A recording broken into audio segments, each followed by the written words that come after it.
সবাইকে শুভ সন্ধ্যা। SD homeo medical একাডেমির পক্ষ থেকে আমি আজকের এই অর্গাননের ক্লাসে সকলকে জানাচ্ছি আন্তরিক শুভেচ্ছা ও অভিনন্দন। আশা করি আপনারা সকলে ভালো আছেন, সুস্থ আছেন। আমরা ধারাবাহিকভাবে অর্গানন থেকে আলোচনা করে থাকি শনিবারে। তো সেই ধারাবাহিকতায় আমরা আজও শুরু করতে চলেছি আমাদের আজকের সেশন। তো আজ আমরা অর্গানন থেকে আলোচনা করব 133, 34 এবং 135 নম্বর অ্যাফোরিজম। তো আমরা দেখে আসছি যে বিগত অ্যাফোরিজম গুলো থেকে আমরা ড্রাগ প্রুভিং এর ক্ষেত্রে হ্যানিম্যান স্যারের বিভিন্ন যে নির্দেশনা রয়েছে সেই বিষয়গুলি সূক্ষ্মভাবে আমরা জেনে চলেছি। যেমন গত ক্লাসে আমরা যেটা দেখেছিলাম, আমরা দেখেছি যে ড্রাগ প্রুভিং এর বিশেষ কয়েকটা বিষয়, খুব স্পেশাল কিছু বিষয় স্যার গত অ্যাফোরিজম গুলোতে উল্লেখ করেছিলেন, যেটা আমরা 31, 32 এবং 30, 31, 32-এ আমরা গত ক্লাসে যেটা আলোচনা করেছিলাম সেখানে আমরা এটা পেয়েছিলাম। আর সেখানে আমরা কি পেয়েছিলাম সেখানে যদি আমরা একটু মনে করি, আপনারা নিশ্চয়ই জানেন যে আমি একটু প্রিভিয়াস ক্লাসটা প্রথমেই একটু আলোচনা করে নিই, এই জন্য যে প্রতিটা ক্লাসের একটা সিকোয়েন্স থাকে। আমার মনে হয় যদি আমরা আগের অ্যাফোরিজমে কি বলেছে এবং পরবর্তী অ্যাফোরিজমে কি বলেছে সেই জিনিসটা যদি আমরা যোগ সূত্রটা ভালোভাবে স্থাপন করতে পারি, তাহলে আমাদের জন্য অ্যাফোরিজম গুলো বুঝতে এবং সেটা আয়ত্ত করতে সুবিধা হবে। পাশাপাশি এটা যখন আমাদের প্র্যাকটিস লাইফে আমরা যখন প্রয়োগ করব তখন এটা আরো বেশি ইফেক্টিভ হবে। তো গত অ্যাফোরিজম গুলোতে আমরা যেটা দেখেছিলাম যে স্যার সেখানে ড্রাগ প্রুভিং এর বেশ কতগুলো বিশিষ্ট কতগুলো ক্ষেত্রের কথা বলেছেন। যেমন ড্রাগ প্রুভিং করতে গেলে যদি আপনি একদম প্রথমেই প্রুভারের শরীরে পর্যাপ্ত পরিমাণ লক্ষণ পেয়ে যান তাহলে তার সুবিধা কি, এই বিষয়গুলো প্রথমেই স্যার 130 নম্বর অ্যাফোরিজমে স্যার কিন্তু স্পষ্ট করে বলেছেন। সেক্ষেত্রে আপনাকে কোনটা পর্যায়ক্রমিক ক্রিয়া, কোনটা গৌণ ক্রিয়া, এইগুলো নিয়ে আপনাকে কিন্তু আর দ্বিধাদ্বন্দ্বে পড়তে হয় না। সেইটা যদি হয় কখনো তাহলে আমাদের জন্য খুবই সুবিধা। আবার আমরা পাশাপাশি এটাও দেখেছিলাম, যখন কোনো একটা ড্রাগ প্রুভিং এর ক্ষেত্রে যদি প্রতিদিনই পর্যায়ক্রমে মাত্রাটা বাড়িয়ে খাওয়ানো হয়, সেক্ষেত্রেও কিছু সুবিধা অসুবিধা রয়েছে, সেটাও আমাদের গত অ্যাফোরিজম গুলোতে আলোচিত হয়েছে। যেমন একটা প্রসঙ্গ ছিল আপনার 32 নম্বর অ্যাফোরিজমে, সেখানে বলা হয়েছিল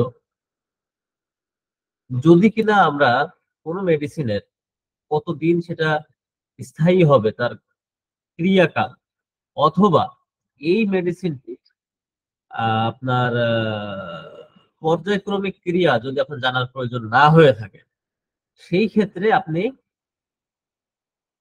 ওষুধটি প্রতিদিনই পর্যায়ক্রমিক উচ্চতর মাত্রায় প্রভাকে খাওয়াতে পারেন। তাহলে হবে কি, ওই যে ভেষজ তার যে লক্ষণগুলো সবই পরিস্ফুটিত হবে, কিন্তু সেই ক্ষেত্রে কি হবে, তার পর্যায়ক্রমিক ক্রিয়া থাকলে সেটা বোঝা যাবে না, এবং তার ক্রিয়াকাল কতদিন সেটাও এখান থেকে, এই পরীক্ষা থেকে নিশ্চিত হওয়া যাবে না বা সিদ্ধান্তে উপনীত হওয়া যাবে না। কিন্তু যে ঘটনাটা ঘটবে, তাহলে কেন করব, আমরা ওই মেডিসিনের বা ওই ভেষজের সকল লক্ষণ ওখানে ফুটে উঠবে, আসবেই, এরকমটা একটা নির্দেশনা আমরা পেয়েছিলাম। এখন সেই ধারাবাহিকতায় আমরা আজ পরবর্তী অ্যাফোরিজম গুলো আলোচনা করতে চলেছি, যেখানে আমরা এই ভেষজ পরীক্ষারই আরো বেশ কতগুলো দিক নির্দেশনামূলক তথ্য আমরা আজকের অ্যাফোরিজম গুলোতে পাবো। তো আসুন আমরা মূল ক্লাসে প্রবেশ করি। 131 নম্বর অ্যাফোরিজম।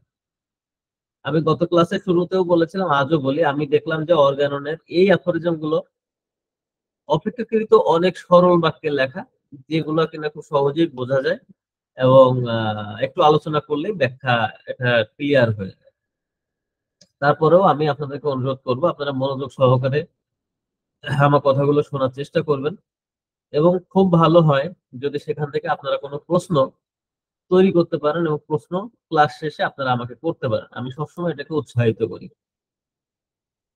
আচ্ছা, এখন 131 নম্বর অ্যাফোরিজমে কি বলা হয়েছে? এখানে অ্যাকচুয়ালি কতগুলো মানে অবস্থার কথা বলা হয়েছে, যে অবস্থাটা কিনা আমরা মানে কোন অবস্থা, যে একটা ভেষজ যখন আমরা সেটাকে নির্ণয় করতে চাই বা আমরা সেই ভেষজের গুণাবলী যখন পরীক্ষা করতে চাই, অ্যাকচুয়ালি কেন চাই? চাই তো এই কারণে যে ওই ভেষজটার মধ্যে কি ঔষধি গুণ লুকায়িত আছে তার সেই পরিচয়টি বের করে আনার জন্য। অর্থাৎ ওই ভেষজটি কি কি লক্ষণের পীড়িত মানুষকে আরোগ্য প্রদান করতে পারে, সেই আরোগ্য দানকারী ক্ষমতাটা বোঝার জন্য আমরা কিন্তু আসলে একটা ভেষজ পরীক্ষা করতে চাই। এখন এটা আমরা সবাই জানি, কিন্তু 133 নম্বর অ্যাফোরিজমে স্যার আসলে কি বলছেন? এই যে আপনি কোন একটা ভেষজের সাহায্যে কোনো পীড়িত মানুষের দুঃখ কষ্ট দূর করবেন, সেই ভেষজটি যখন প্রথমে প্রুভিং হয়েছিল তখন, বা প্রুভিং করতে হয়েছিল তখন, বা বা পরবর্তীতে আমাদের যখন কোনো ভেষজ প্রুভ করতে হবে তখন আমরা কি কি সতর্কতা অবলম্বন করব ওই ভেষজের মডালিটি নির্ণয়ের ক্ষেত্রে, বা তার যে লক্ষণগুলো আমরা লিপিবদ্ধ করব, সেই লক্ষণগুলো লিপিবদ্ধ করার ক্ষেত্রে কতগুলো বিশেষ নির্দেশনা এখানে দিচ্ছেন। এই অ্যাফোরিজমটা যখন আমরা পড়বো তখন আমরা দেখব, আমরা যে প্রায়ই আমরা দেখি আমাদের সিনিয়র ডাক্তার বা আমরা যারা এখানে ডাক্তার আছি, আমাদের বা আমরা যারা একটু ম্যাটেরিয়া মেডিকা চর্চা করে থাকি, সেখানে আমরা প্রায়ই দেখি বিভিন্ন মেডিসিনের বিভিন্ন পোস্টারের কথা বলা হয়। পোস্টার বলতে বিভিন্ন ভঙ্গির কথা বলা হয়, বিভিন্ন অবস্থানের কথা বলা হয়, যে অবস্থানের সাথে তার কষ্টের সম্পর্ক, রিলেশন, এগুলো নির্ণয় করা বা সম্পর্কটা জানার চেষ্টা করা হয় কেস টেকিং এর সময়। কেন করা হয় সেটার উত্তর এই অ্যাফোরিজমের মধ্যে রয়েছে। এই অ্যাফোরিজমটা যখন আমরা পড়বো তখন দেখবো যে ঔষধের যে এই গুণাবলী গুলো থাকে, আমরা যে এমনি এমনি জিজ্ঞাসা করি না, সেইটা কিন্তু আসলে আমরা এই অ্যাফোরিজমের পড়লে বুঝতে পারবো।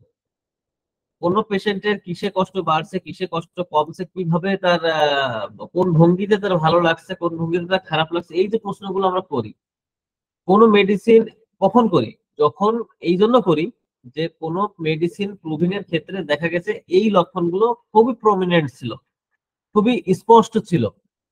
এখন আপনার পেশেন্টের কোন মেডিসিন প্রয়োজন সেটা তো আপনি নিজেও জানেন না।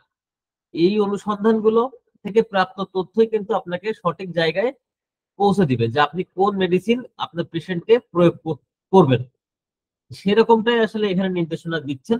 আমি আজ আপনাদেরকে এই অ্যাফোরিজমটি পড়ে শোনানোর পাশাপাশি এখানে কতগুলো পয়েন্ট, যেটা দেখুন আমি ব্লু কালার করে রেখেছি, এই পয়েন্ট গুলো নিয়ে আমি একটু কথা বলবো, পাশাপাশি আমি দেখাবো যে এগুলোর গুরুত্বটা কতখানি। তাহলে আশা করি আমাদের অ্যাফোরিজমটা সম্পর্কে আমাদের ধারণাটা যথেষ্ট পরিমাণ একটা স্বচ্ছ ধারণা তৈরি হবে। তা আসুন আমরা সকলে অ্যাফোরিজমটা একসাথে একটু পড়ি এবং বোঝার চেষ্টা করি। আর যেহেতু এই মূল যে বক্তব্য এই অ্যাফোরিজমের, সেটাকে আমি এখানে লিখেছি যে ঔষধ কর্তৃক উৎপন্ন লক্ষণ দেহে বর্তমান থাকা অবস্থায় তার সকল প্রকার র্যাশ বৃদ্ধি নিরূপণ করার লক্ষ্যে করণ।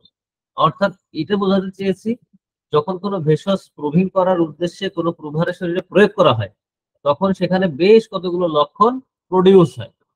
এই লক্ষণটা বিদ্যমান থাকা অবস্থাতেই আপনাকে ওই যে কষ্টগুলো তার ভিতরে, যে বিশৃঙ্খলতা তার ভিতরে দেখা গেছে ওই প্রভারের মধ্যে, সেগুলার র্যাশ বৃদ্ধি আপনি কিভাবে নিবেন সেই বিষয়টি সম্পর্কে আসলে এই অ্যাফোরিজমটা নির্দেশনা দিচ্ছেন। অ্যাফোরিজমের মাধ্যমে স্যার নির্দেশনা দিয়েছেন। তো আসলে আমরা অ্যাফোরিজমটা সকলে মিলে একটু পড়ি।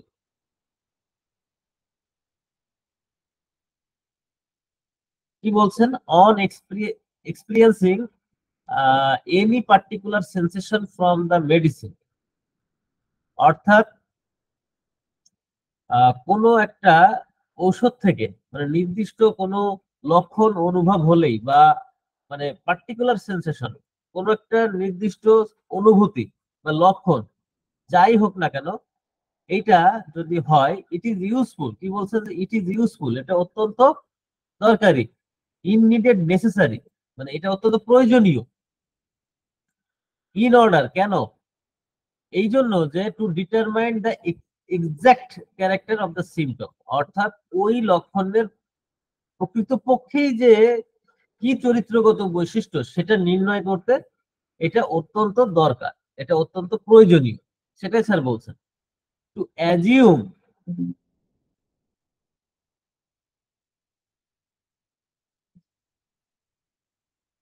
আচ্ছা, আমার কথা বা আমাকে দেখতে পাচ্ছেন কি? জি স্যার। আচ্ছা, শোনা যাচ্ছে তো না? জি আচ্ছা, ধন্যবাদ। কি বলছেন যে two assume various position while it last, কি বলছে? ইট অ্যাজিউম ভ্যারিয়াস পজিশন, অর্থাৎ বিভিন্ন রকম যে পজিশন আছে, ভঙ্গি আছে, এই মানে আপনার অবস্থানগুলো, এই অবস্থানগুলো, দৈহিক যে অবস্থানগুলো সেগুলো জানার দরকার। While it last, it last বলতে এই যে লক্ষণটা প্রডিউস হলো, এই লক্ষণটা যতক্ষণ থাকবে ততক্ষণের মধ্যে এই জিনিসটা আমাদেরকে জানতে হবে। সেটা কি? অ্যান্ড টু অবজার্ভ, এবং সেটা পর্যবেক্ষণ করতে হবে। Whether by moving the part affected, অর্থাৎ যে দেখা যাচ্ছে কোন একটা ভেষজ আপনি আপনার পূর্বভারকে খাইয়েছেন, খাওয়ানোর পরে আপনি লক্ষ্য করলেন কি তার নাভির চতুর্পাশে ব্যথা শুরু হয়ে গেছে। বক্তব্যটা হচ্ছে এই ব্যথাটা চলমান থাকা অবস্থায়, অর্থাৎ এই যে ওষুধের যে বিশৃঙ্খলা যে ক্রিয়া, এই ক্রিয়াটা যতক্ষণ থাকবে ওর প্রভারের শরীরে, এইটা, এই লক্ষণটা বা এই কষ্টটা চলমান থাকা অবস্থাতেই আপনাকে জানতে হবে ওর কি কি লক্ষণ, সেটা এখানে বলছে যে এফেক্টেড পার্ট। যখন এটা আমরা পর্যবেক্ষণ করবো সেই এফেক্টেড পার্ট কিভাবে, বলছে by walking in the room, রুমে হাঁটাহাঁটি করে। আচ্ছা, তারপরে কি বলছে? অর দা ওপেন এয়ার, আপনি উন্মুক্ত বাতাসে আপনার পেশেন্টকে হাঁটিয়ে। বাই স্ট্যান্ডিং, দাঁড়িয়ে। সিটিং, বসিয়ে। Or the symptom lying is increased, অর্থাৎ এই লক্ষণটি শুলে বৃদ্ধি পাচ্ছে। ডিমিনিশ, কমে যাচ্ছে। অর রিমুভ, অথবা চলে যাচ্ছে। And weather it and sir, weather slide দেখা ইট যাচ্ছে না।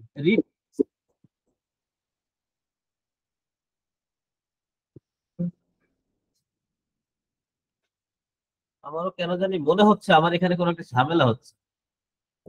জি স্যার, স্লাইড আসতেছে না, স্লাইড। আচ্ছা, আমার স্ক্রিন দেখা যাচ্ছে কি? আপনার স্ক্রিনে আপনার ছবি দেখা যাচ্ছে কিন্তু স্লাইড আসতেছে না। হ্যাঁ স্যার, এখন আসছে। এখন কি স্ক্রিন দেখা যাচ্ছে? জি স্যার, এখন দেখা যাচ্ছে, স্লাইড দেখা যাচ্ছে এখন। আচ্ছা, আমার কথা শুনতে বা এরকম স্ক্রিনে সমস্যা হলে সাথে সাথে জানাবেন, ঠিক আছে? তা না হলে আমাদের এই সিকোয়েন্সটা থাকে না কথা। আপনারা ঠিক, আমি আবার প্রথম থেকে পড়ি এটা, হ্যাঁ, তাহলে সুবিধা হবে। On experiencing any particular sensation from the medicine, অর্থাৎ কোন মেডিসিনের থেকে কোন নির্দিষ্ট কোন লক্ষণ অনুভব হলে, ইট ইজ ইউজফুল, এটা অত্যন্ত দরকারি, অ্যান্ড ইননিডেড নেসেসারি, এটা মানে খুবই প্রয়োজনীয়। ইন অর্ডার টু ডিটারমাইন, কেন? যেটা নির্ণয় করতে দেয় exact character of the symptom, লক্ষণের প্রকৃত চরিত্রটা এটা নির্ণয় করতে এটা খুবই দরকার। Two assume various position while it last, যতক্ষণ পর্যন্ত এই ব্যথাটা অবস্থান করে রোগীর শরীরে ততক্ষণের মধ্যে এই জিনিসটা জানতে হবে। মানে এই এই অপরিহার্যতাটা কেন, সেটাই আসলে এখানে বলছেন, এবং কিভাবে জানতে হবে সেটাই বলা হচ্ছে। To observe weather it moving the part affected, অর্থাৎ যে অংশটা আক্রান্ত হয়েছে সেই অংশটাকে নাড়িয়ে চাড়িয়ে এটা আমরা অবজার্ভ করতে হবে। ধরুন কাউকে আপনি ওষুধ দিয়েছেন, তার হয়তো বাহুতে ব্যথা করছে, বা তার হাতে ব্যথা করছে, বা তার ঘাড়ে ব্যথা করছে। তার যে অংশটাতে ব্যথা বা লক্ষণ বা কষ্টটা দেখা দিচ্ছে সেই অংশটাকে মুভ করে তাকে আপনার অবজার্ভ করতে হবে। তাকে বলতে হবে তোমার ঘাড়টা একটু নাড়াও, ডানে ঘোরাও, বায়ে ঘোরাও, কোনোভাবে তার স্বস্তি আসে কিনা, কোনো কম বা বেশি এগুলো পরিবর্তন বোঝা যায় কিনা। এই জিনিসটাই স্যার আসলে এখানে বোঝাতে চাচ্ছেন। আরো বলছেন কি, একদম পয়েন্টে পয়েন্ট উনি বলে গেছেন, বাই ওয়াকিং, তাকে হাঁটিয়ে। কোথায়? ইন দা রুম, রুমের মধ্যে হাঁটিয়ে, অথবা ওপেন এয়ার, অথবা উন্মুক্ত বাতাসে হাঁটিয়ে। বাই স্ট্যান্ডিং, দাঁড় করিয়ে। সিটিং, বসিয়ে। Or the symptom lying is increasing, অথবা তাকে কি করতে হবে, লক্ষণটা শোয়ালে বাড়ছে, ডিমিনিশড মানে কমে যাচ্ছে, নাকি রিমুভ নাকি চলে যাচ্ছে। শোয়ালে তার কষ্টটা কারো কারো ক্ষেত্রে দেখা যাচ্ছে ইনক্রিজ হয়, কারো কারো ক্ষেত্রে দেখা যাচ্ছে কমে যায়, কারো কারো ক্ষেত্রে চলে যায়। তাহলে এই যে আপনার প্রয়োগকৃত মেডিসিন বা আপনার যে ভেষজটা পরীক্ষা করতে চাচ্ছেন সেই ভেষজের কি লক্ষণ আছে এটা আপনি বুঝবেন কিভাবে? আপনার প্রভারকে এই এই কাজগুলো কিন্তু আপনাকে করাতে হবে। স্যার কি এখানে এই সূত্রে সবই বলে গেছে? সব কিন্তু বলে যেতে পারেননি, আপনাকেও কিন্তু আপনার সেন্স থেকে আরো অনেক কিছু এখানে বের করে আনতে হতে পারে। তো hot weather it Returns on again on again assuming the position in which it was first observed. অথবা কি করতে হবে, এবং এটাও করতে হবে যে ওই ওই যে ব্যথাটা প্রথমে উনি যে পজিশনে ছিলেন ওই পজিশনে, মানে যে পজিশনে থাকা অবস্থায় কষ্টটা ওনার দেখা গিয়েছিল সেই পজিশনে নিয়েও তাকে দেখতে হবে এবং তাকে পর্যবেক্ষণ করতে হবে। প্রথম যে অবস্থাটা এই কষ্টটা এসেছিল সেটা নিয়েও আমাদের অবজার্ভ করতে দেখতে হবে, যে হাঁটালেন, বসালেন বা শোয়ালেন, পরে আবার তাকে বলতে হবে প্রথমে যে পজিশনে কষ্টটা এসেছিল সেই পজিশনেও তাকে আবার পুনরায় সেটা করতে হবে। আচ্ছা, বা সেই ভঙ্গিতে তাকে বসাতে হবে। Whether it is altered by eating, অথবা এটা দেখেন খাওয়ার সাথে কোনো সম্পর্ক আছে কিনা সেটাও কিন্তু এখানে রিলেট করার চেষ্টা করে গেছেন স্যার। ইটিং অর ড্রিঙ্কিং, কোনো কিছু খেলে বা পান করলে এটা কোনো পরিবর্তন আনতে পারে কিনা, or by any other condition, অথবা অন্য যে কোনো অবস্থা। এই যে or by any other condition, এটা দিয়ে কিন্তু আপনাকে বুঝতে হবে যে আপনার আরো অনেক কিছুই আছে যে জিনিসগুলো আপনার সেন্স থেকে কিন্তু সেই জিনিসটা আনতে হবে, যে আপনি যখন কোনো ড্রাগ প্রবীণ করবেন সেটা আপনাকে এই জিনিসগুলো ব্যবহার করতে হবে, সেই বিষয়গুলো যেগুলো স্যার হয়তো এখানে উল্লেখ করেননি কিন্তু আমাদেরকে হিন্টস দিয়ে গেছেন।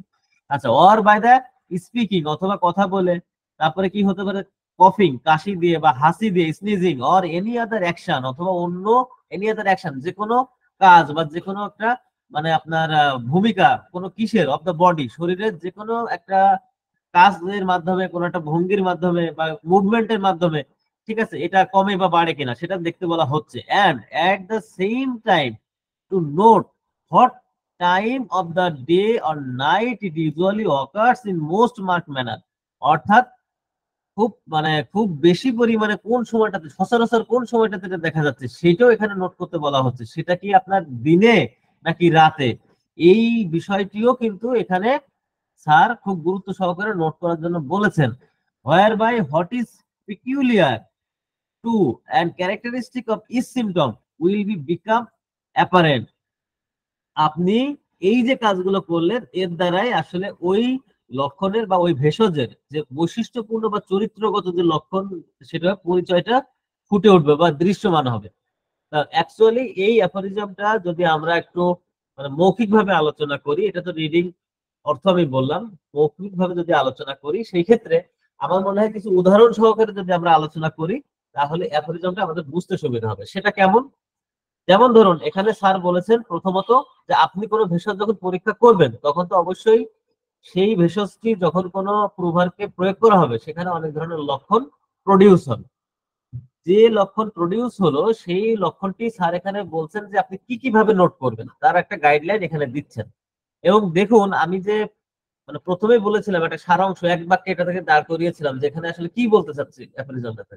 দেখুন এখানে যা কিছু বলা হচ্ছে সবই কিন্তু ওই লক্ষণটির কম বা বৃদ্ধি বা কি কি করলে এটা কম বা বৃদ্ধি বোঝা যাবে এই জিনিসগুলো কিন্তু এখানে এসেছে। এই জন্য বলা হয়েছে র্যাশ বৃদ্ধি সংক্রান্ত বিষয়টা স্যার আসলে এখানে আপনি বলছেন। এটা হচ্ছে মূল কথা। এখন এটা কি কিভাবে হতে পারে, আপনি কোনো ড্রাগ প্রুভিং এর সময় যে ভেষজ খাওয়াইয়েছেন, খাওয়ানোর পরে আপনার পেশেন্টের মধ্যে হয়তো মাথা ব্যথা দেখা গেছে, তো মাথায় ব্যথাটা দেখা দিচ্ছে তখন উনি কি করছিলেন এটা আপনাকে প্রথমে নোট রাখতে হবে বা আপনাকে মাথায় রাখতে হবে যে উনি কি করতেছিলেন। উনি দেখা যাচ্ছে হয়তো মাথায় হাত দিয়ে বসেছিলেন অথবা কোনো একটা কাজ করতেছিলেন, গভীরভাবে কোনো বই পড়তেছিলেন, তো হঠাৎ করে তার মাথায় ব্যথা দেখা গেল। এই জিনিসটাকে কিন্তু আপনাকে প্রথমে রাখতে হবে, কেন সেটা কিন্তু এখনই বলা আছে। এরপরে কি, এই যে উনি আসলেন তখন আপনাকে প্রথমে করতে হবে কি মাথাটা বিভিন্ন ভাবে ঘুরিয়ে ফিরিয়ে আপনাকে বলতে হবে তাকে যে আপনি বিভিন্ন ভাবে মুখ করে দেখেন। এখানে একটা বিষয় বলে রাখা প্রয়োজন, অনেক ক্ষেত্রে দেখবেন যখন ড্রাগ প্রুভ করা হয় তখন পেশেন্ট ন্যাচারালি কিছু অ্যাকশন করে, কিছু অ্যাকশন সে দেয়। যেমন ধরুন পেশেন্টের হাতে পায়ে প্রচন্ড জ্বালা যন্ত্রণা করছে, এই জ্বালা যন্ত্রণার কারণে উনি স্থির হয়ে বসে থাকতে পারছেন, উনি ছটফট করতেছেন। এই যে ছটফট করছেন এটা কিন্তু ওনাকে বলা হচ্ছে না তুমি ছটফট করে দেখো তো তোমার আরাম লাগছে কিনা, না, এখানে কিন্তু মেডিসিন প্রয়োগের পরে তার ভিতরে এমনিতেই এই জিনিসটা আসছে, এটা কিন্তু একটা জিনিস। কিন্তু এই জায়গাটা থেকে কিন্তু কি বলা হচ্ছে আপনাকে, যদি পেশেন্ট সে তেমন কিছু আপনার পরিলক্ষিত না হয়, আপনি দেখতেছেন যে আপনার প্রভার এরকম কোনো লক্ষণ দিচ্ছে না, মাথা ব্যথা করছে বলে চুপচাপ আছে, এই যে চুপচাপ আছে এটা কিন্তু একটা গুরুত্বপূর্ণ পয়েন্ট। আপনি লিখলেন যে পেশেন্ট চুপচাপ রয়েছে, বাট আপনার এর পাশাপাশি কি করতে হবে, তখন পেশেন্টকে বলতে হবে আপনার মাথাটা বিভিন্ন দিকে মুভ করেন, এটা ডাইলে ঘোরান, পিছনে ঘোরান, সামনে আপনি পিছনে নেন, সামনে নেন, তাহলে কি হয়, এটা কোনো পরিবর্তন বোঝা যায় কিনা সেই জিনিসটা আপনি জানতে পারলো। এটা কি শুধু ওইখানেই না, তাকে হাঁটায় রুমের মধ্যে উন্মুক্ত বাতাসে তাকে বসিয়ে দাঁড়িয়ে শুইয়ে দেখতে হবে কখন লক্ষণটা বাড়ে কমে বা কখন লক্ষণটা চলে যায়, কখন লক্ষণটা চলে যায়। তো এই জিনিসটা কিন্তু আপনার মাথায় রাখতে হবে। এরপরে কি বলেছেন স্যার, এখানে বলেছেন শুধু এগুলো করলেই হবে না, তাকে খাওয়াইয়েও দেখতে হবে যে কোনো জিনিস খাওয়ালে তার কমে কিনা, কোনো জিনিস পান করালে তার কমে কিনা বা বাড়ে কিনা, তার কথা বললে কমে কিনা, তার কাশি দিলে কমে কিনা, হাসি দিলে কমে কিনা, প্রত্যেকটা জিনিসই স্যার এখানে নোট করতে বলেছেন। এবং পাশাপাশি কি বলেছেন, এই কষ্টটা ওনার, এই কষ্টটা যখন মাথা ব্যথা শুরু হলো, এই কষ্টটা ওনার মানে কখন আসলো, এটা কি দিনে হলো না রাতে হলো, এই বিষয়টা কিন্তু নোট করতে বলেছেন। এখন আসলে কি এগুলো দরকার আছে, এত কিছু প্রয়োজন আছে? আমরা এই বিষয়টাই আসলে একটু জানতে চাচ্ছি বা বুঝতে চাচ্ছি বা আমরা একটু দেখতে চাচ্ছি।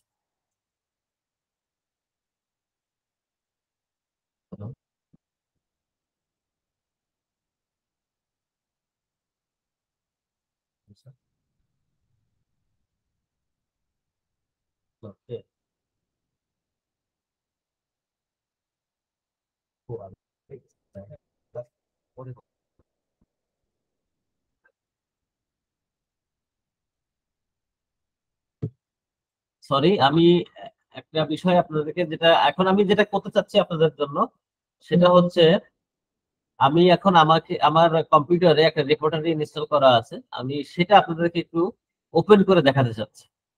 ঠিক আছে, আপনারা কি দেখতে পাচ্ছেন? স্যার স্লাইড আসতেছে না। স্লাইড আসার দরকার নেই, কিন্তু স্ক্রিন দেখতে পাচ্ছেন কিনা, আমার অন্য কিছু দেখতে পাচ্ছেন কিনা? জি স্যার আসছে, অন্য কিছু আসছে। আসছে। এটা হচ্ছে কমপ্লিট ডাইনামিক্স। কমপ্লিট ডাইনামিক্স একটা রেপার্টরি সফটওয়্যার। আমি এখানে কেন আনলাম, আপনাদেরকে দেখাতে যাচ্ছি যে আসলে স্যার জি যে স্যার। অ্যাফোরিজমে বলে গেছেন সেটা আসলে দরকার আছে কিনা। আমাদের অ্যাফোরিজমে কি বলা হয়েছে, হাঁটাতে বলা হয়েছে না? জি স্যার, হাঁটাতে বলা হয়েছে, তারপরে মানে ঘোরাতে বলা হয়েছে, বসাতে বলা হয়েছে। রাইট। আমি দেখেন কয়েকটি আমি আপনাদেরকে এখানে দেখাচ্ছি। আমি এখানে লিখেছি ফাইন্ড, এই ফাইন্ড অপশনে দিয়েছি ওয়াকিং এমএল। দেখতে পাচ্ছেন কি, আপনারা পড়তে পাচ্ছেন? জি স্যার দেখা যাচ্ছে, একটু আরেকটু যদি বড় করা যায় তো ভালো হইতো। বড় করা যাবে না, এটা আমার সর্বোচ্চ জুম। হ্যাঁ, আপনার ও মোবাইল আচ্ছা আচ্ছা। কানেক্ট থাকেন, মোবাইলটা একটু স্ক্রিনটা বড় করেন তাহলে দেখতে পারবেন, অথবা কোনোভাবে জুম করে একটু দেখেন। এখন এখানে দেখেন, আমি এখানে সার্চ দিয়েছি শুধুমাত্র ওয়াকিং এমএল, অর্থাৎ হাঁটলে উপশম।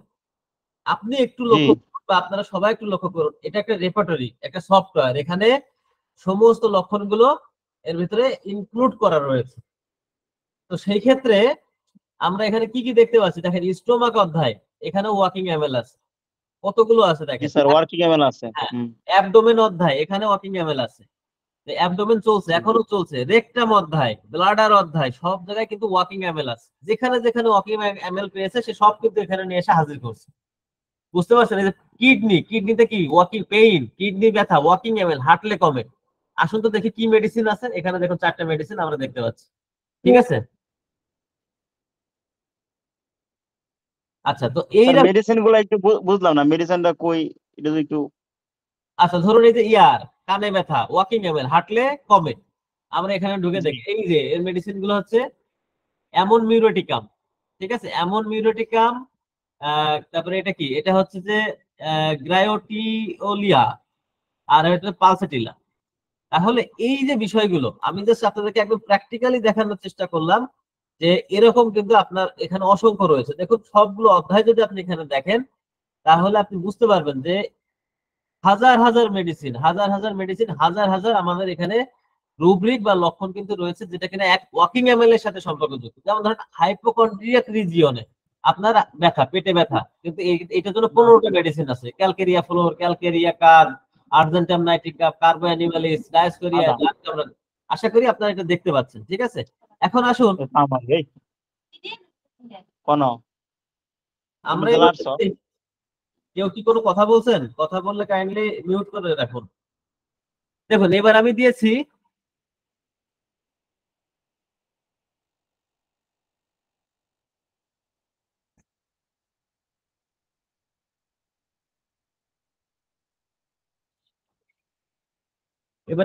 সিটিং এমএল, যদি বসলে কমে। তো বসলে যদি কমে, দেখুন এংজাইটি, মাইন্ড অধ্যায়ও পেয়েছে। যে মনের অস্থিরতা এটা বসলে কমে। তাহলে কি আছে এখানে? কার্বো অ্যানিমালিস, কার্বোভেজ, পৌষ্টিকাম, এই ধরনের মেডিসিন গুলো কিন্তু আমরা এখানে পাচ্ছি। এরকম আপনি যা যা এখানে স্যার বলেছেন যে বসলে কমে, হাঁটলে কমে, রুমের বাইরে, ওপেন এয়ার, আমরা একটু দেখি ওপেন এয়ার কমে কিনা। আচ্ছা, এটা কি শুধু কমে? কমার ক্ষেত্রে না, আপনি দেখেন এখানে যদি আপনি দেন অ্যাগ্রাভেশন, তাহলে আপনি পেয়ে যাবেন।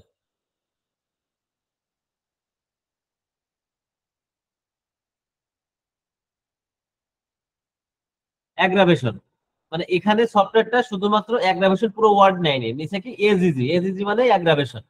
সিটিং অ্যাগ্রাভেশন দেখেন, ভার্টিগো, মাথা ঘোরা, অক্সিপুট, অক্সিপুটে যদি এটার কারণে হয় এবং সেটা বসলে যদি বাড়ে, দুইটা মেডিসিন আছে। সেটা কি? এই যে চায়না, এবং আপনার এটা একদম নতুন ওষুধ, এটা চিনি না আমি, প্রোপিওন ব্যাকটেরিয়াম একনি, এটার মধ্যে কোনো নতুন ওষুধ হবে।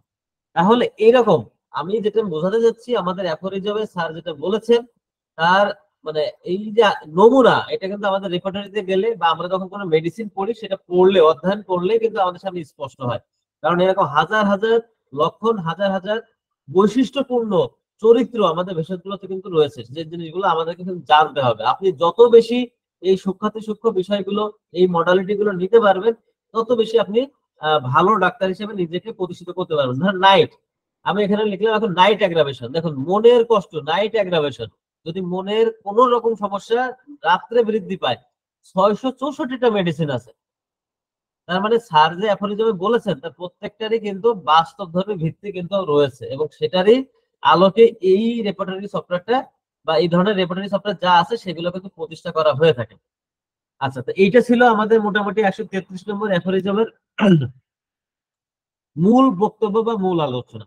যদি এর ভিতরে কারো কোনো প্রশ্ন থেকে থাকে, ক্লাস শেষে আপনারা করবেন, আমি উত্তর দেওয়ার চেষ্টা করব। আসুন আমরা পরবর্তীতে যাই, 133 গেল, 134 নম্বর অ্যাফোরিজমে আমরা একটু প্রবেশ করি, সেখানে স্যার আসলে কি বলছে। এখানে আমরা তাহলে আগের অ্যাফোরিজমটাতে যেটা পেলাম, যে বিভিন্ন ভাবে আমরা মডালিটি কিভাবে নিতে পারি, তার বিভিন্ন পদ্ধতি বা প্রক্রিয়ার কথা স্যার উল্লেখ করেছেন। এখন 134 নম্বর অ্যাফোরিজমে এসে যেটা স্যার এখানে বলছেন, সেখানে আমরা দেখতে পারবো যে এখানে স্যার কতগুলো মানে আপনার যে আমাদের যে পরীক্ষক দলের উপরে আমরা যে ভেষজটা পরীক্ষা করতে চাচ্ছি, তার যে মানে আপনার স্বাস্থ্য পরিবর্তন করার বা ভাইটাল ফোর্সের সাম্য অবস্থার বিশৃঙ্খলা সৃষ্টি করার যে ক্ষমতা আছে, সক্ষমতা আছে, তার বিভিন্ন ধরনের কথা এখানে স্যার বলছেন। এবং ওই যে ধরন, এই ধরনটার মধ্য দিয়ে আমরা বিভিন্ন ভাবে গুরুত্ব দিতে পারবো যে কোন মেডিসিনের গুরুত্বটা কেমন। এখন এই যে সক্ষমতা প্রকাশের ধরন, এই ধরন কিন্তু একটু অন্যরকম, সেটা আমরা একটা অ্যাফোরিজমটা পড়ি, এবং তখন আমরা বুঝতে পারবো ওই দৃষ্টিভঙ্গি থেকে এটা গুরুত্বটা কেমন ভাবে আমাদেরকে দিতে হবে। আসুন আমরা আগে অ্যাফোরিজমটা পড়ে নিই, পরে এটা ব্যাখ্যাটা আমরা সবাই মিলে করব। আচ্ছা, এখানে স্যার যেটা বলছেন যে অল এক্সটার্নাল ইনফ্লুয়েন্স, অর্থাৎ মানে এক্সটার্নাল মানে কি, বাহ্যিক, ইনফ্লুয়েন্স মানে প্রভাব, সকল রকম বাহ্যিক প্রভাব বা আপনার বাহ্যিক শক্তি, এন্ড মোর স্পেশালি মেডিসিন, এবং বিশেষ করে আপনার ঔষধ, সকল প্রকার বাহ্যিক শক্তি বা বাহ্যিক প্রভাব এবং বিশেষ করে ঔষধ এখানে বোঝাতে চাচ্ছেন, possess the property of producing the health of the living organism, a particular kind of alternation। আচ্ছা, ভেঙে ভেঙে বলি, possess of the property of producing in health of the living organism, অর্থাৎ কোন জীবন্ত মানুষের বা মানব দেহে তাদের যে এই যে মেডিসিন গুলা, যে শশা আপনার বৈশিষ্ট্যপূর্ণ আপনার যে চরিত্র বা যে আপনার যে ধরনের লক্ষণ এরা পরিবর্তন আনতে পারে, বা যে ধরনের লক্ষণের উৎপাদন করার সক্ষমতা রাখে, ঠিক আছে, তো এই এই যে বিষয়গুলো রাখে, but all the symptom peculiar to a medicine do not appear in one person. অর্থাৎ স্যার এখানে যেটা বলতে চাচ্ছেন যে প্রত্যেকটা মেডিসিন বা কোনো বাহ্যিক প্রভাব বা বাহ্যিক কোনো শক্তি, যেগুলো কোনো জীবন্ত মানুষের শরীরে তাদের নিজ নিজ বৈশিষ্ট্য প্রকাশের সক্ষমতা রাখে, কিন্তু দেখা গেছে কি এই যে সক্ষমতা তারা প্রকাশ করে, এটা কিন্তু এক ব্যক্তিতে মানে একজন প্রভারে পুরা করে আপনার সকল লক্ষণ কিন্তু প্রকাশিত হয় না, বা একজন প্রভারের মধ্যে কিন্তু ওই যে ভেষজ বা যেটা আমরা প্রুফ করতে চাচ্ছি, তার সকল বৈশিষ্ট্য একজন প্রুভারের মধ্যেই কিন্তু পরিস্ফুটিত হয় না, এটাই বলছেন। আচ্ছা, শুধু কি একজনের পরে পরিস্ফুটিত হন না, হয় না, তা কিন্তু নয়। স্যার পরবর্তী বাক্যেই বলছেন যে নট নর অল অ্যাট ওয়ান্স, এবং মানে একজন ব্যক্তির পরে যেমন হয় না, আবার একজন ব্যক্তির পরেই একবারে সকল কিছু আসে না। মানে এখানে বিষয় দুইটা, একটা হচ্ছে যে একজন ব্যক্তির পরে সকল লক্ষণ প্রডিউস হয়, আচ্ছা হলো না। এখন একজন ব্যক্তির পরে সকল লক্ষণ কি একবারেই আসে, তাও আসে না। অর্থাৎ ভেষজ খাওয়ানোর পরে, আমার পরে ধরুন একটা ভেষজ প্রুভিন করা হচ্ছে, এখন আমার পরে কিন্তু আমার বডিতে ওই ভেষজ বেশ কতগুলো লক্ষণ, হয়তো 10টা লক্ষণ প্রকাশিত করলো। এই 10টা লক্ষণের বাহিরেও কিন্তু তার অনেক লক্ষণ আছে, সেটা কিন্তু অন্য কোনো বডিতে প্রকাশিত হবে, সেটা কিন্তু হয়তো আমার শরীরে হয়নি। এটাই স্যার প্রথম বাক্যে বোঝাতে যাচ্ছে। দ্বিতীয় কথা হচ্ছে, এই যে 10টা লক্ষণ প্রকাশিত হলে 10টা লক্ষণ কি এট এ টাইম বেরোবে না, এট এ টাইম বেরোবে না। এটা হয়তো আজ 2টা, কাল 3টা, পরের দিন হয়তো আপনার 5টা একসাথে বেরোলো, এরকম ভাবে হতে পারে। মানে একদিনেই একই মুহূর্তে একসাথে হতে পারে না। এটাও যেমন হতে পারে, আবার হতে পারে এমন যে প্রথম প্রুভিং এ যখন আমি ভেষজটা খেয়েছি, তখন আমার শরীরে হয়তো 5টা সিম্পটম দেখা যাচ্ছে। সেকেন্ড বার যখন আমি আবারও এটা প্রুভ করতে গেছি, ওই 5টার সাথে আবার নতুন করে আরো 5টা যোগ হয়েছে, এমন হতে পারে। সেটাই স্যার বলতে চাচ্ছেন, নট অ্যাট ওয়ান্স নর ইন দা সেম এক্সপেরিমেন্ট, অথবা একই পরীক্ষার মধ্যে না। মানে এই যে যেটা বললাম, যে আমি প্রথমবার হয়তো ওই বিষয়টা খেয়েছি, কারণ এপিসমেল আমি খেয়েছি, খাওয়ার ফলে আমার শরীরে বেশ কতগুলো লক্ষণ প্রডিউস হয়েছে। এখন এই লক্ষণটা আমি এই এই এপিসমেলি আবার হয়তো সেকেন্ড বার আমি যখন এই প্রভাব থেকে মুক্ত হলাম, মুক্ত হওয়ার পর আবার প্রুভ করতে যাচ্ছি, তখন দেখা যাচ্ছে যে আরো কতগুলো লক্ষণ, ব্যক্তি আমি একই, বাট আবার নতুন কোনো লক্ষণ আমার ভিতরে আসতে পারে। সেটাই স্যার বলছেন। But some occurs in one person chiefly at one time. কিন্তু মানে এখানে স্যার বলতে চাচ্ছেন সাম অকার্স, মানে কিছু কিছু ঘটনা বা কিছু লক্ষণ এক ব্যক্তিতে প্রধানত এক পরীক্ষাতেই আসে, এমনও স্যার বলছেন। Others again during a second or third trial. দেখুন এখানে চমৎকার করে স্যার ওইখানে বলে দিলেন যে পরবর্তীতে দেখা যাচ্ছে যে আরো লক্ষণগুলো সেকেন্ড বা দ্বিতীয় বা তৃতীয় ট্রায়ালে ওই প্রুভারের মধ্যে কিন্তু এটা পরিস্ফুটিত হতে পারে। ইন অ্যানাদার পারসন, অন্য ব্যক্তির ক্ষেত্রে সাম আদার সিম্পটম, আরো অন্যান্য কিছু সিম্পটম অ্যাপিয়ার্স, মানে দৃষ্টিগোচর হয় বা এটা আপনার ফুটে ওঠে। But in such a manner that probably সাব, কিন্তু এই such a manner, in such a manner মানে এই প্রক্রিয়ায় বা এই পদ্ধতিতে, that probably some of the phenomena are observed in the fourth, eighth, 10th person which had already appeared in second, sixth, 9th person. অর্থাৎ এখানে স্যার বলতে চাচ্ছেন, কিন্তু সকল মানে এই প্রক্রিয়াতে আপনার সকল প্রুভারের মধ্যে দেখা যাচ্ছে যেটা হয়তো চতুর্থ, অষ্টম বা আপনার দশম ব্যক্তির মধ্যে যে জিনিসগুলো দেখা গেছে, সেই একই জিনিসটা হয়তো বা দ্বিতীয়, ষষ্ঠ বা নবম ব্যক্তির মধ্যেও কিন্তু এটা দেখা প্রকাশিত হয়েছিল। এটাই স্যার এখানে বলতে চাচ্ছেন। এন্ড সো ফোর্থ, হ্যাঁ, এবং এরকম আরো অন্যান্য অনেক কিছু। Moreover they may not recur at the same hour, কিন্তু এর অধিকাংশ বা এটা কিন্তু একই সময়ে সব কিন্তু ঘটে না। অর্থাৎ এই অ্যাফোরিজমটা যদি আমরা মানে বুঝে থাকি, তাহলে এখানে কয়েকটা বিষয় আমাদেরকে একটু মাথায় রাখতে হবে। যেমন প্রথম কথা হচ্ছে ভেষজ গ্রহণ করলাম, আগের রেফারেন্স কি পেলাম, বিভিন্ন তার কষ্টটা কোন ভঙ্গিতে বাড়বে, কি করলে, কি খেলে, কি মানে কি কাজ করলে বাড়বে বা কমবে, সেইটা আমরা কিভাবে নির্ণয় করবো। আর এখানে এসে আমরা যেটা স্যার বলছেন, এখানে স্যার বলছেন যে মেডিসিনটা আমরা যে গ্রহণ প্রুভ করলাম, প্রুভ করার জন্য খাওয়ালাম কোন প্রুভারকে, খাওয়ানোর পরে যে লক্ষণগুলো দেখা দিচ্ছে, ধরুন আপনি কোনো প্রুভারকে খাইয়েছেন, খাওয়ানোর পরে তার শরীরে 12টা লক্ষণ আপনি পেয়েছেন। এই 12টাই আপনি বুঝে নিলেন যে না, এটা তাহলে এই মেডিসিনটার বৈশিষ্ট্য বা এর রোগ উৎপাদন করার ক্ষমতা হচ্ছে এই 12টি, বা এই লক্ষণ দেওয়ার ক্ষমতা 12টা। এটা বুঝে আপনি সন্তুষ্ট হতে পারবেন না এই অ্যাফোরিজম অনুযায়ী। কেন পারবেন না? কারণ স্যার এখানে বলছেন ওই 12টা লক্ষণ ওই এক ব্যক্তির মধ্যে যে প্রকাশিত হলো, এর বাহিরেও আবার হতে পারে। অর্থাৎ আপনি সেকেন্ড ট্রায়াল তারপরে আবার করেন, থার্ড ট্রায়াল করেন, দেখবেন যে সেখানে আরো কিছু নতুন নতুন লক্ষণ আপনি পাচ্ছেন। এটা একটা দৃষ্টিভঙ্গির বিষয়। আবার এখান থেকে তাহলে আমরা কি সিদ্ধান্ত নিতে পারি যে একটা মেডিসিনের যা যা সিমটম প্রকাশিত হয়, সেটা একবারে একই মুহূর্তে মানে এক সময়ে একজন প্রুভারের পরে সব রকম ভাবে পরিস্ফুটিত হয় না। তাহলে কি করতে হবে? এখানে আপনাকে একাধিক প্রুভার রাখতে হবে। এই জন্যই কিন্তু আমাদের যে প্রুভিং সিস্টেম, এই প্রুভিং সিস্টেমটাতে কিন্তু বলা হয় হোমিওপ্যাথি প্রত্যেকটা ওষুধ এক মানে আপনার একাধিক শারীরিক এবং মানসিকভাবে সুস্থ নারী এবং পুরুষের একটা টিমের পর এটা কিন্তু প্রয়োগ করা হয়। প্রয়োগ করে এটা কিন্তু তার গুণাগুণটা বিচার করা হয়, তার লক্ষণগুলো লিপিবদ্ধ করা হয়। এই কারণে কিন্তু বলা হয়, কারণ দেখা যায় যে একটা এই একই মেডিসিন একই ডোজ আমার শরীরে যেভাবে রেসপন্স করবে আপনার শরীরে সেভাবে রেসপন্স করবে না, আবার আরেকজনের শরীরে হয়তো অধিক পরিমাণ রেসপন্স করবে। তাহলে এই যে ভ্যারিয়েশন রয়েছে, এই ভ্যারিয়েশনটা তো রয়েছে, অর্থাৎ কি যেটা আমার শরীরে উৎপাদন করতে পারছে না কিন্তু অন্য বডিতে পারছে, তার মানে কি ওই ভেষজের মধ্যে কিন্তু ওই শক্তিটা নিহিত ছিল। আপনি যদি মাত্র 2 জন বা 3 জনের করে প্রুভিং করেন তাহলে সেটা আংশিক প্রুভিং হলো, হতেই পারে যে এই জিনিসটা কিন্তু আরো অনেক লক্ষণ প্রডিউস করতো কিন্তু আপনি তেমন কোনো প্রুভারের শরীরে আরো পরীক্ষা করেননি, ফলে ওর যে আয়তন, ওই মেডিসিনের যে পরিধি সেটা কিন্তু একটা লিমিটেড হলো। আবার একটা জিনিস দেখা গেছে কি যে এই সেম প্রুভারের পরে যদি আপনি সেকেন্ড টাইম ট্রায়াল করেন, থার্ড টাইম ট্রায়াল করেন, তাহলে আরো বেশি লক্ষণ প্রডিউস হচ্ছে।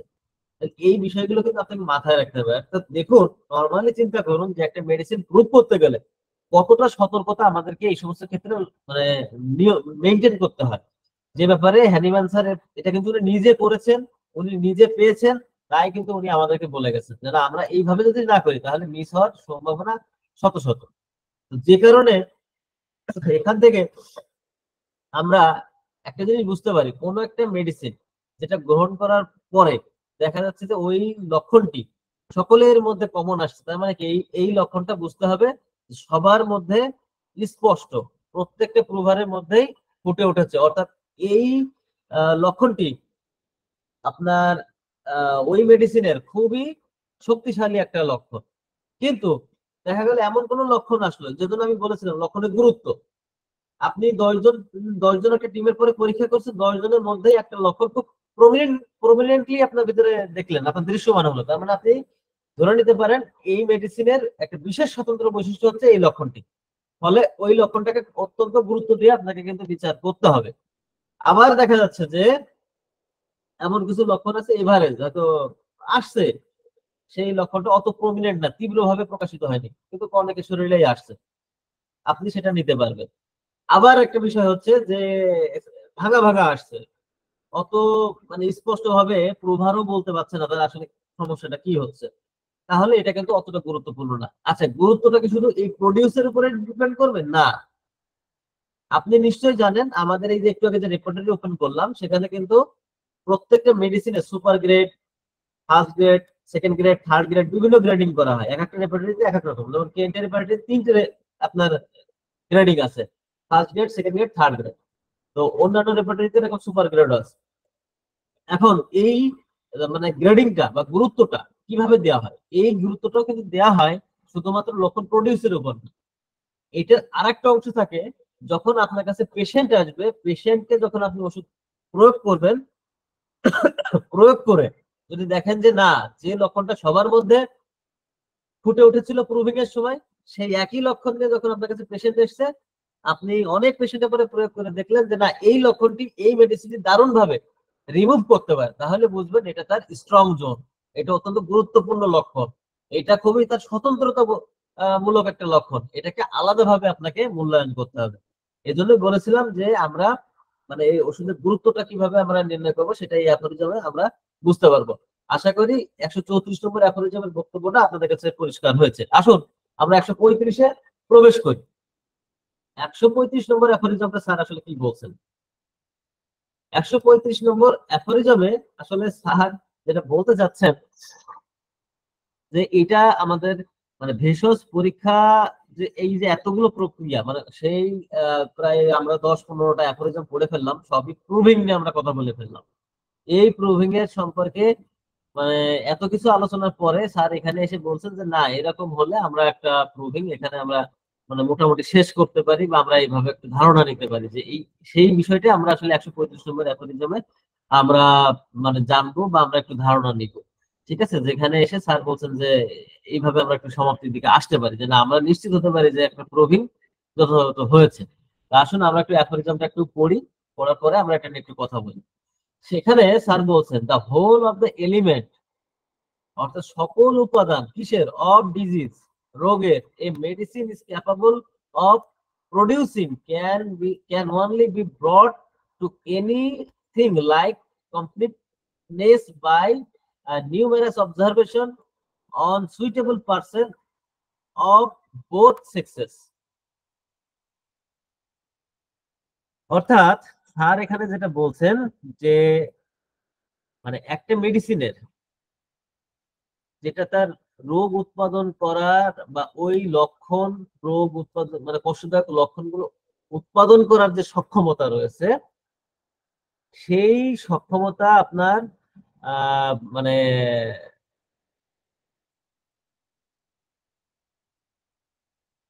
এইটা যদি আমরা যদি সম্পূর্ণভাবে এটাকে যদি আমরা পেতে চাই, সেক্ষেত্রে কি করতে হবে, নিউমেরাস অবজারভেশন, মানে অসংখ্যবার এটার পর্যবেক্ষণ করতে হবে। কিসের মাধ্যমে, যে আপনার স্ত্রী পুরুষ উভয় লিঙ্গের উপরে এটা প্রয়োগ করে দেখতে হবে। এন্ড কি করতে হবে, অফ ভ্যারিয়াস কনস্টিটিউশন, এবং বিভিন্ন ধরনের যে মানে মানুষের তো আলাদা আলাদা ধাতুগত বৈশিষ্ট্য আছে, প্রত্যেকটা মানুষ একটা মানুষ আরেকটা মানুষ থেকে ভিন্ন। ফলে এই যে বিভিন্ন প্রকৃতির যে মানুষটা, একটা মানুষের মানে বিভিন্ন কনস্টিটিউশনের উপরে আপনি যখনই একটা মেডিসিন ভিন্ন ভিন্ন মানুষের উপরে প্রয়োগ করবেন, তখনই কিন্তু সে ভিন্ন ভিন্ন কনস্টিটিউশনের উপরেই প্রয়োগ হলো। কারণ কখনোই একটা মানুষের কনস্টিটিউশন আর একটা মানুষের কনস্টিটিউশনের সাথে মিলে না। হয়তোবা তাদের কি হতে পারে, টিউবারকুলার ডায়াথিসিস হতে পারে বা আপনার অন্য যে কোনো ডায়াথিসিসের মধ্যে আসতে পারে, কিন্তু আপনার কনস্টিটিউশন মানে কি, সম্পূর্ণ স্বতন্ত্রতা, ওই ব্যক্তির স্বতন্ত্রতা। এই জন্যই স্যার বলছেন যে মানে কোনো একটা মানে যে রোগের উপসর্গ বা যে লক্ষণ যা কিনা ওষুধটা উৎপাদন করতে সক্ষম, তা তখনই পূর্ণাঙ্গতার দিকে আসতে পারে যখন সেটা উভয়ে মানে স্ত্রী পুরুষ উভয়ের পরেই যখন প্রয়োগ করা হয় এবং বিভিন্ন ধাতুগত বৈশিষ্ট্যের লোকের উপরে যখন এটা প্রবীণ করা হয় তার মাধ্যমে এবং সেটা পর্যবেক্ষণের মাধ্যমে। এরপরে উনি বলছেন we can only B assured, আমরা মানে একমাত্র তখনই নিশ্চিত হতে পারি that a medicine has been thoroughly proved, একটা মেডিসিন সম্পূর্ণরূপে মানে পরীক্ষিত হয়েছে, এই বিষয়ে আমরা তখনই নিশ্চিত হতে পারি in regard to the morbid state it can produce, that is to say, তার মানে এটি যা উৎপাদন করতে পারে মানে তা প্রকাশের পর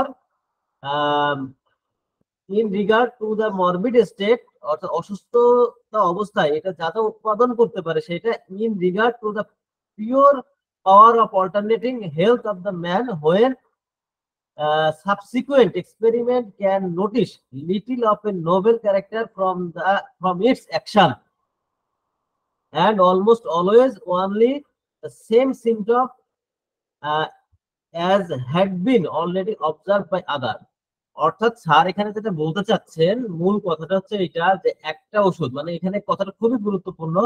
স্যার কি বলছেন এখানে, স্যার বলছেন যে we can only B assured, আমরা তখনই নিশ্চিত হতে পারি that medicine has been thoroughly proved, একটা মেডিসিন সম্পূর্ণরূপে পরীক্ষিত হয়েছে in regard to the morbid state it can produce, যেটা কিনা যা যা সে রোগ লক্ষণ বা অসুস্থতা সে পরিবর্তন করতে পারে বা আনতে পারে, এই সমস্ত ক্ষেত্রে এই যে আমরা এগুলো দিয়ে তো আমরা করতেছি তাই না, যে আমরা ওষুধের গুণাগুণ নির্ণয় করছি, কিন্তু এই পরীক্ষাটা বা এই যে ভেষজটা যেটা নিয়ে আমরা পরীক্ষা করতে চাচ্ছি সেইটার পরীক্ষা যে সমাপ্তি হয়েছে বা হবে, কখন আমরা এই সিদ্ধান্তটা নিতে পারবো, যখন কিনা দেখবো এটা একই ধরনের লক্ষণ এবং একই লক্ষণ ঘুরে ফিরে বারবারই আপনার দেখা দিচ্ছে, এর বাহিরে আর অন্য কোনো কিছু দেখা দিচ্ছে না। আমরা যখন এটা বিভিন্ন আপনার এই যে ভ্যারিয়াস কনস্টিটিউশন এর পরে যে প্রয়োগ করার কথা বলা হয়েছে, বোথ সেক্সের পরে প্রয়োগ করতে বলা হয়েছে বা একটা টিমের পরে প্রয়োগ করতে বলা হয়েছে, সকলের পরে প্রয়োগ করে যখন আমরা দেখবো যে না এই মেডিসিনটা বা এই ভেষজটি এই 20টা বা এই 200টা বা এই 2000টা লক্ষণের বাহিরে আর নতুন কোনো লক্ষণ প্রকাশ করতে পারছে না, অথবা এই 2000টা লক্ষণই ঘুরে ফিরে আসছে, তাহলে আমরা ধরে নিতে পারি যে এই ভেষজটি প্রুভিংটা শেষ হয়েছে বা এটা যথাযথ হয়েছে বা এটা সম্পূর্ণ হয়েছে এবং সে ব্যাপারে আমরা নিশ্চিত হতে পারি। অর্থাৎ আপনার এই কথাটির সারাংশ মানে এই অ্যাফোরিজমের সারাংশ আমরা এভাবে এটাকে মূল্যায়ন করতে পারি যে যদি কখনো আমরা কোনো ড্রাগ প্রুভিং করতে চাই, তখন ওই প্রুভিংটা ততক্ষণ পর্যন্ত আমরা চালিয়ে যাব, যতক্ষণ না পর্যন্ত ওর নতুন কোনো লক্ষণ আর প্রডিউস হবে না। যখন এটার নতুন কোনো লক্ষণ প্রডিউস হওয়া বন্ধ হয়ে যাবে, যতক্ষণ এটা বন্ধ হবে, তখন এটা আমরা বুঝবো যে না, এটার আর কোনো ফিল্ড নাই, এটার আর কোনো ভূমিকা নাই, এটা এই যা যা লক্ষণ তৈরি করতে পারে আমরা সবই পেয়ে গেছি, এর বাহিরে আর কোনো কিছু অবশিষ্ট নাই। স্যার আসলে এইটাই বলতে চেয়েছেন এই অ্যাফোরিজম, এই জন্যই বলেছিলাম যে আমরা এই অ্যাফোরিজমটা থেকে জানবো যে কখন আমাদেরকে থামতে হবে। অর্থাৎ কোন নির্দিষ্ট ড্রাগ প্রুভিং এর ক্ষেত্রে আমাদের ওই ড্রাগ প্রুভিংটা যে কমপ্লিট হয়েছে, সম্পন্ন হয়েছে, এটা আমরা কখন বুঝতে পারবো? যখন দেখতে পারবো আমাদের নির্ধারিত টিম বা টিমের পরে এক বা একাধিক বা ট্রায়ালের পরেও নতুন কোনো লক্ষণ আর পাওয়া না যাবে, তখন আমরা এটা ধরে নিব বা এটা আমরা প্রমাণিত হবে বা এটা আমরা নিশ্চিত হবো যে আর কোনো নতুন লক্ষণ নাই, এবং তখন ওই ড্রাগের প্রুভিংটা সম্পন্ন হয়েছে বলে আমরা ধরে নেব। তো যাই হোক, এইটা ছিল আমাদের আজকের অর্গানন থেকে আলোচনা। যদি আপনাদের এই আলোচনার মধ্যে থেকে কারো কোনো প্রশ্ন থাকে, আপনারা কাইন্ডলি প্রশ্ন করুন, আমি চেষ্টা করবো আপনাদের উত্তর দেওয়ার। আর সেই সাথে আমার সাথে এতক্ষণ আপনারা থাকার জন্য আপনাদেরকে আমার পক্ষ থেকে জানাচ্ছি বিশেষ ধন্যবাদ এবং কৃতজ্ঞতা। অনেক অনেক ধন্যবাদ। স্যার আমার একটা প্রশ্ন হলো স্যার, এখন তো যে আমরা মেডিসিন গুলা পাই, এই মেডিসিন গুলা তো আর মানে পরীক্ষিত হয়, এখন তো আর আমাদের আবার নতুন করে তো আর পরীক্ষা করা লাগবে না। যেমন নাক্সপম আছে, একোনাইট আছে, যে মেডিসিন গুলো আমরা যেমন সচরাচর আনছি বা ব্যবহার করি, এটা তো আর এখন আর মানে কারো কাছে প্রয়োগ করার আর দরকার পড়ে না। না, অবশ্যই দরকার পড়ে না, অবশ্যই দরকার পড়ে না। এটা মানে আপনি এই যে কথাটা বললেন, আপনার কথাটা সঠিক, কিন্তু এটা তখন হবে, এই জিনিসটা তখন হবে যখন আপনি কিনা নিজে, ধরুন আমাদের কথা বলি, আমরা ক্লাস করছি কোথায়? এইচডি হোমিও একাডেমিতে, তাই না? জি স্যার। এইচডি হোমিও একাডেমিতে স্যাররা, আমাদের এখানে যে বিজ্ঞ স্যাররা আছেন, ধরেন এই আলম হোসাইনি স্যার বা আরো অন্যান্য যেসব স্যাররা আছেন, এনাদের যে প্র্যাকটিসের বয়স হয়ে গেছে, এনাদের মাথায় কিন্তু এখন অনেক কিছুই আসে, ওনারা জি নিজেরা স্যার। কিন্তু এখন অনেক কিছু প্রুভিং করতে চান। আচ্ছা, হ্যানিম্যান স্যার যা আবিষ্কার করে গেছেন, বা বর্তমানে প্রায় 8,000 হোমিও ওষুধ রয়েছে আমাদের মানে ওষুধ ভান্ডারে, তারপরেও ওনাদের কিন্তু এই সেন্সটা আসে, ওনাদের ভিতরে আসে যে না, এই জিনিসটা একটু প্রুভিং করে দেখা যেতে পারে, ওনারা করেন এবং সেক্ষেত্রে ওনারা সফল হন। সেটা আমি কোথায় করেন, কিভাবে করেন, এটা আমি বললাম না, কিন্তু এটা কিন্তু আপনিও যখন ওই পর্যায়ে একজন ডাক্তার হবেন, দেখবেন যে আপনার আশেপাশে অনেক জিনিস আছে যে জিনিসগুলো মনে হয়েছে যে না, এটা একটু প্রুভিং করে দেখা যেতে পারে। যেমন আমি একটা মানে ডাক্তারের নাম আমি জানি না, বাট আমার একজন ডাক্তার বন্ধুর কাছে আমি এটা শুনেছিলাম। উনি ওনার ব্যক্তিগত অভিজ্ঞতা থেকে কথাটা বলছিলেন। ডাক্তার বন্ধু মানে কি, উনি ওনার প্রতিবেশী একজন ডাক্তার ছিলেন। ওই ডাক্তারের সম্পর্কে উনি বলছেন, একজন বয়োজ্যেষ্ঠ মহিলা যার মেনোপজ হয়ে গেছে, যার আপনার পিরিয়ড বন্ধ হয়ে গেছে, বয়স্ক মহিলা, তার কিনা দেখা যাচ্ছে যে আপনার প্রায় 60-এর কাছাকাছি বয়স, হঠাৎ করে তার প্রচুর পরিমাণে ব্লিডিং হচ্ছে, যেটা কিনা আপনার মনে হচ্ছে তার পিরিয়ড হচ্ছে। এখন এই লক্ষণের পরে ওনার কাছে ট্রিটমেন্টে আসছে। ট্রিটমেন্টে আসার পরে উনি ওনার মতন যতটুকু স্টাডি করেছেন, ওনার জ্ঞান থেকে উনি সর্বোচ্চটা দেওয়ার চেষ্টা করেছেন। চেষ্টা করার পরে কোনোভাবেই ওনার এটা বন্ধ করা সম্ভব হচ্ছে না। তখন উনি চিন্তা করলেন যে ঘটনাটা কি, কি করা যেতে পারে এক্ষেত্রে। এদিকে ওনার যেভাবে ব্লিডিং হচ্ছে তাতে করে তো উনি অসুস্থ হয়ে পড়লেন। পরে ওনাকে কোনোভাবে মানে রাজি করিয়েছেন। কি রাজি করিয়েছেন? মানে ওনার মাথায় দেখুন এই আইডিয়াটা আসছে, তাই তো? উনি যে ব্লিডিং যে ওনার হচ্ছে, উনি নিশ্চয়ই এটা পরিষ্কার করেন। সাধারণত তখনকার দিনে, এখন তো মানুষ আপনার ন্যাপকিন ইউজ করছে, প্যাড ইউজ করছে, তখন তার এগুলো ছিল না। তো উনাকে তখন উনি বলছেন, লজ্জা টজ্জা ভেঙেই বলছেন, আপনি আসলে করেনটা কি? তখন উনি বলছে, আমি আসলে এটা ওখানে কাপড় দিয়ে রাখি এটা সামলানোর জন্য। তো বলছে আচ্ছা ঠিক আছে, আপনার ওই কাপড়ের ওই ব্লাড সহ একটু আমাকে একটু কাপড় দিতে হবে। এখন এই মহিলা কোনোভাবেই রাজি না।